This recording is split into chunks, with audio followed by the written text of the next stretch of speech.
할렐루야. 여러분, 오늘 부활절 주일날 오후 예배에 오신 여러분들 모두 환영합니다. 사실 부활절이 정말 대단한 날이잖아요. 하나님께서 우리를 구원하신 날, 또 영원한 죽음에서 생명으로 이끄신 놀라운 날이에요. 여기 여러분들 얼굴을 보면 정말 얼마나 존귀한 분들인지 몰라요. 우리가 정말 천국을 약속받았잖아요. 나중에 만날 분, 거기 가서 만날 우리 귀한 형제 자매님들 오늘 이렇게 함께 하게 돼서 너무 반갑고요. 이 구원의 기쁜 소식은 언제부터 들려졌을까요? 옛적부터 하나님은 선지자들을 통해서 계속해서 말씀하고 계십니다.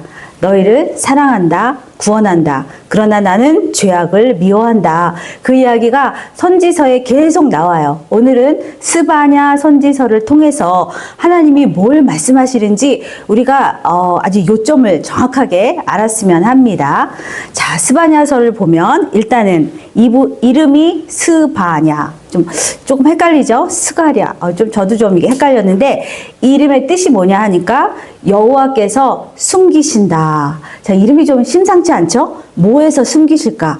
아마 무시무시한 무슨 일이 일어나기 때문에 내가 너희를 나의 강하고 능하신 오른팔로 너를 이렇게 숨겨주실게. 약간 이런 의미가 있는 것 같습니다.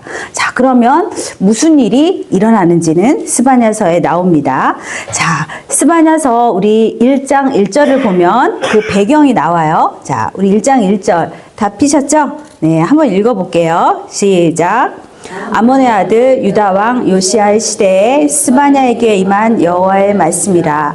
스바냐는 히스기야의 현손이요 아마랴의 증손이요 그다랴의 손자요 구시의 아들이었더라. 자, 이 말씀이 정해진 시점이 분명히 있죠. 어느 역사의 한 가운데, 그때가 언제냐 하면 요시야 왕이 다스리고 있을 때. 자, 요시야의 아버지는 아몬이라고 나오죠. 그러면 아몬의 아버지는 그 유명한 악하기로 유명한 므낫세 왕이에요. 그래서 므낫세 왕은요 무려 55년간 남유다를 통치하면서 온 나라를 우상 숭배로 몰아넣었던 그야말로 악한 왕이었습니다.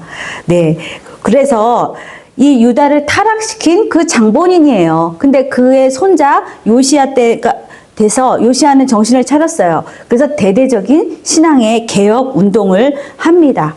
그러나 워낙에 우상 숭배에 찌들고 탐심의 노예가 되었던 이 남유다는 타락할 대로 타락해서 하나님께서 이들을 봤을 때 돌이킬 수가 없었어요. 그래서 결국은 그들은 바벨론의 심판을 받는 지경에까지 이르죠. 이때 요 시점에 스바냐라는 선지자가 나타나서 사역을 합니다. 여기 보니까 그는 누구냐, 히스기야의 현손이요, 증손이요 쭉 나오죠. 무려 4대의 족보가 나와요. 그러니까 히스기야는 우리가 아는 그 왕일 수도 있는데 그는 왕족일 가능성도 있다. 요 정도 배경 설명이고요. 그럼 이 스바냐서에서 주로 말하는 주제는 뭐냐? 여호와의 날이에요. 우리가 선지서에 계속 나오는 말이 있어요. 이게 바로 여호와의 날, 그 날. 하나님은 벼르고 있는 날인 거죠. 자, 그 날이 언제냐? 우리 7절을 한번 읽어보겠습니다. 7절 시작. 주 여호와 앞에서 잠잠할지어다. 이는 여호와의 날이 가까웠으므로 여호와께서 희생을 준비하고 그가 정할 자들을 구별하였음이니라. 자, 여호와의 날은 무슨 날이냐? 조용히 하라 하죠. 잠잠해라. 그날이 가까웠어. 하는 거 보니까 느낌상 해피한 날은 아닌 것 같아요. 자, 하나님께서 벼르다가 손을 드시는 그 날입니다. 또 그날은 또 다르게 표현하면 2장 3절 볼게요. 2장 3절에 여호와의 규례를 지키는 세상의 모든 겸손한 자들아, 너희는 여호와를 찾으며 공의와 겸손을 구하라. 너희가 혹시 여호와의 분노의 날에 숨김을 얻으리라. 야, 여기 나오죠? 무슨 날? 분노의 날이에요. 사람이 분노해도 이건 정말 무시무시한데 하나님이 분노하셨다. 이 날은 정말 초상날인 거죠. 자, 여호와의 날은 분노의 날이구나 알 수 있습니다. 근데 아까 나왔죠. 이때 하나님의 손 안에 숨겨주신다라는 의미가 스바냐 이름에 있듯이 하나님은 주의 백성들을 어떻게 다루시는가가 이제 나옵니다. 일단은 누구를 심판하시느냐? 네, 여러분들 눈치채셨겠지만 지도자, 유다의 지도자들이 제일 첫 번째 대상이에요. 자, 누구냐? 방백들은 지도자를 말하는데 먹이를 찾아다니며 부르짖는 맹수와 같다고 했어요. 누구 잡아먹을 사람 없나? 어디 힘 약하고 그런데 돈 좀 있는 사람 없나? 하면서 찾아다니는 맹수. 그리고 또 재판장들은 밤만 되면 이리로 둔갑을 한대요. 그래서 재판을 원래 낮에 해야 되는데 밤에 뇌물을 싹 아무도 없을 때 받아야 되니까 밤에 몰래 뇌물을 받고 밤중에 결론을 내버려요. 그래서 그 다음날 아침에는 깔끔하게 이 악한 일을 처리 완료해서 다음날 아침까지 뭐 남겨두는 것도 없대요. 밤에 즉시 돈 받고 얼른 재판해버린다는 얘기죠. 자, 이들은 재판장들은 뭐예요? 범죄의 퇴치자가 아니라 범죄 전문가가 되는 거예요. 네, 똑똑한 사람들이 죄를 지으면 기가 막히게 하잖아요. 법망을 막 피해가면서 하는 거죠. 예, 이런 범죄 전문가들이 득식을 하는 거죠. 그리고 이제 종교 지도자들은 어떨까요? 하나님의 종인데 이들은 하나님을 이용해서 먹고 사는 자들, 성소를 더럽히는 자들로 전락을 했다. 그래서 하나님께서 진노의 손을 드신다는 얘기입니다. 그리고 나서 보면 또 하나님은 이스라엘, 유다만 심판하는 게 아니라 열방을 향해서도 심판을 한다는 게 스바냐서에 쭉 나와 있습니다. 자, 이방에 누구누구 거론되는 족속이 누구냐면 블레셋, 모압, 암몬, 구스, 아수르. 우선 많이 듣던 나라들이죠. 이 나라들을 심판하신대요. 자, 근데 블레셋은 서쪽에 있어요. 모압과 암몬은 동쪽에 있고, 구스는 남쪽, 아수르는 북쪽. 그러면 이 심판이 동서남북 사방 팔방에 하나님의 심판이 임한다, 이렇게 보시면 됩니다. 자, 이들은 대표적으로 이스라엘을 괴롭힌 나라들로 이제 표현되고 있습니다. 그러면 하나님께서 심판하시는데 어느 특별한 나라만 미워해서 하는 게 아니라 그들의 모든 죄악을 하나님이 심판하신대요. 그래서 아주 보편적인 우주적인 어떤 심판의 날이죠. 그래서 하나님은 어떤 나라 특별히 안 봐준다 했죠. 물론 여기 이스라엘도 포함되잖아요. 그런데 그럼 왜 이렇게 다 심판하실까? 목적은 이 땅에 있는 죄악들을 제거하기 위해서 하는 것이죠. 자, 열방에 있는 모든 죄악을 제거하시는 심판, 이게 스바냐서에 나오는 이야기죠. 자, 지금 여러분 뉴스만 틀면 매일 나오는 이란 전쟁 얘기 아시죠? 네, 그 여파가 이제는 그 땅에만 있는 게 아니라 중동의 여러 나라들도 굉장히 영향을 많이 받습니다. 그들도 전쟁에 연루가 되죠. 그리고 이제는 이제 호르무즈 해협을 봉쇄해서 유가가 전 세계까지 또 영향을 미친다는 거죠. 그러고 보면 우리는 전쟁이랑 아무 상관도 없는데 사실 그래도 그 파장을 느껴요. 자, 사실 그래서 이 혼란이 지금으로서는 언제 끝날지 모르는 우리는 그 한가운데 있습니다. 자, 하나님은 사방에 심판을 하신다는 의미가 저는 그 뉴스를 보면서 그런 생각이 들어요. 온 세상이 하나님보다 우상을 섬기고 만몬신을 섬기고 탐심에 물들어 있는 이 땅을 하나님이 어떻게 이렇게 중동발 쇼크를 통해서 온 세상이 그 심판 가운데 들어가는구나, 이런 생각을 해봤습니다. 물론 또 하나님께서 구원하시고 회복하실 거라고 믿어요. 그러니까 하나님의 심판은 돈을 사용하는 나라, 기름을 쓰는 나라, 모든 나라에게 임하고 있다고 느껴집니다. 자, 그런데 스바냐서에서는 또 한 가지를 얘기해요. 중요한 건데 남은 자를 얘기하고 있습니다.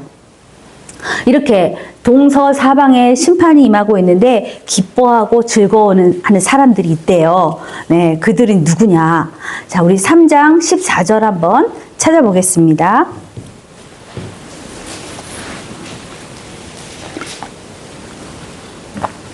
예, 3장 14절 누가 기뻐하는가? 읽어볼게요. 시작. 시온에 따라 노래할지어다. 이스라엘아 기쁘게 부를지어다. 예루살렘 따라 전심으로 기뻐하며 즐거워할지어다. 네, 이 사람들이 누구길래 이렇게 기뻐할 수 있을까요? 자, 이들은 누구냐? 여호와의 날이 되면 보호를 받는 사람들이 있습니다. 그래서 거기서 구원받은 게 너무 기뻐서 노래를 하는 거예요. 사실 주변을 둘러보면 사방에서 통곡 소리가 나죠. 맞아요. 사람들이 죽어나가고 막 가게가 문을 닫고 그야말로 생사의 기로에 있는 이곳에서 하나님께서 여호와의 손으로 숨겨주시는 사람들이 있습니다. 그래서 그들은 마음속에서 정말 기쁨으로 너무 기뻐서 하나님을 노래합니다. 이들이 누구냐? 남은 자들이다. 남은 백성이다. 성경에는 이 남은 자에 대한 얘기를 꼭 하거든요. 너무 중요한 얘기죠. 2장 9절에 나와 있습니다. 2장 9절입니다. 자, 남은 자가 있는데, 자, 2장 9절 제가 읽을게요. 그러므로 만군의 여호와 이스라엘의 하나님이 말하노라. 내가 나의 삶을 두고 맹세하노니 장차 모압은 소돔 같으며 암몬 자손은 고모라 같을 것이라. 찔레가 나며 소금 구덩이가 되어 영원히 황폐하리니 내 백성의 남은 자들이 그들을 노력하며 나의 남은 백성이 그것을 기업으로 얻을 것이라. 여기 보니까 다른 민족이 소돔과 고모라처럼 망한다는 얘기잖아요. 황폐하게 될 때 남은 자들은 그들의 기업을 얻는데요. 자, 남은 자는 누구냐? 신실한 자, 하나님께 소망을 주는 자. 그래서 하나님의 기업을 받는데요. 자, 남은 자의 모습은 우리가 자 13절, 3장 13절을 한번 볼게요. 그들은 그럼 어떤 모습일까?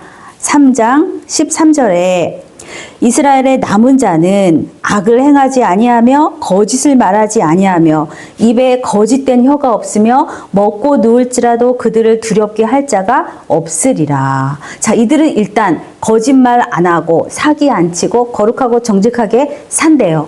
그래서 그들이 먹고 누워도 두렵게 할 자가 없대요. 왜냐하면 악을 행하지 않으니 떳떳하니 누가 두렵겠어요. 그죠? 두 다리 쭉 뻗고 잘 수 있도록 하나님은 그들에게 평안을 주시리라. 이 얘기예요. 자, 이 남은 자는 이런 사람들이구나. 자, 이 남은 자들을 하나님이 특히 주목하여 바라보신대요. 그들을 특별히 끔찍히 사랑하신대요. 그게 스바냐서의 대표 구절이에요. 네, 궁금하시죠? 우리 찬양에도 나와 있어요. 17절이에요. 3장 17절. 자, 이거 우리 찬양 많이 불렀는데 우리 한번 읽어볼까요? 시작. 너의 하나님 여호와가 너희 가운데 계시니 그는 구원을 베푸실 전능자이시라. 그가 너로 말미암아 기쁨을 이기지 못하시며 너를 잠잠히 사랑하시며 너로 말미암아 즐거이 부르며 기뻐하시리라. 자, 여기 보니까 하나님이 이 남은 자들을 정말 자기 눈에 넣어도 안 아플 정도로 사랑하신대요.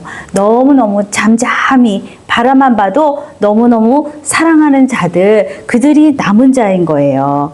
자, 그래서 이 남은 자들을 하나님 그냥 가만히 안 두시고 다 불러 모으시고 또 그들이 얼마나 살면서 고난을 많이 겪었는지 하루도 눈물 없이는 보낼 수 없는 날들이 많았을 거죠. 근데 하나님이 기쁨을 다 회복시켜 주신다는 이 놀라운 약속이 있습니다. 자, 그런데 이 남은 자들에 대한 다음 구절이 나옵니다. 우리 18절, 19절 우리 한번 읽어볼게요. 시작. 내가 절기로 말미암아 근심하는 자들을 모으리니 그들은 내게 속한 자라. 그들에게 지워진 짐이 치욕이 되었느니라.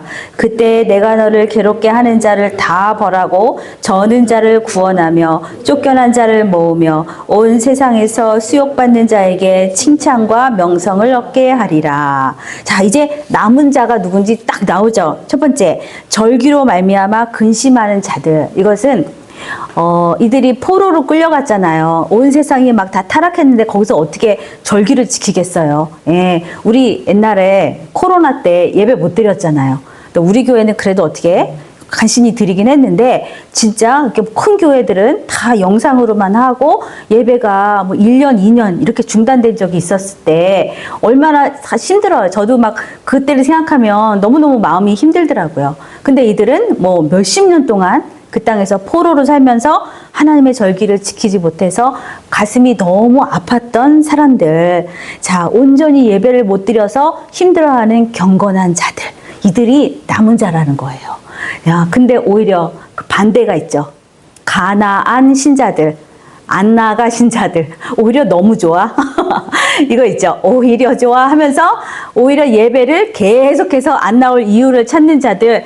남은 자가 아닌 거예요. 여기 성경에 분명히 나오죠. 그러면서 이렇게 살살살살 피해가면서 신앙생활을 한다? 라고는 말하지만 과연 그럴까? 네, 예배 못 드리는 게 그렇게 괴로워야 되는데 너무 좋은 거죠. 네, 남은 자가 아닌라는 생각이 듭니다. 자, 두 번째 여기 중요한 사람이 나오는데 저는 자가 나와요. 여러분, 성경에 저는 자가 있어요. 누군지 아세요? 네, 환도뼈가 위골되어 다리를 저는 사람. 누구죠? 야곱. 네, 맞아요. 야곱은 구약 성경에서 저는 자를 상징하는 아주 극적인 인물이에요. 그는 어떤 사람이냐?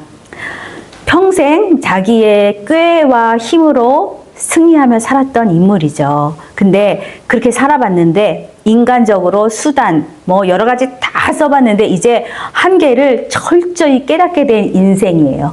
그게 아주 그 몸에 표시가 돼서 다리를 이렇게 항상 절게 되는 거죠. 야, 근데 그는 야복 나루터에서 천사를 만나서 씨름하면서 환도뼈, 즉 고관절이에요. 고관절 이렇게 부러지면 큰일 나잖아요. 예, 거기가 위골이 돼서 평생 다리를 절게 됩니다. 자, 이런 큰 몸에 어떤 장애를 갖게 된 사람이죠. 그런데 오히려 역설이 뭐냐면 이 약함이 그에게 강함이 됐대요. 우리가 생각하면 아니 장애인으로 사는 게 뭐가 좋아요? 근데 이게 큰 능력이 됐어요. 왜냐하면 정말 이제는 자기 힘을 의지하지 않고 내 다리로 걸어다니면서 뭐 해보려 하지 않고 하나님의 복을 간구하는 자, 이런 뜻이거든요. 그래서 하나님께서 그때 이름을 바꿔요. 뭘로 바꾸죠?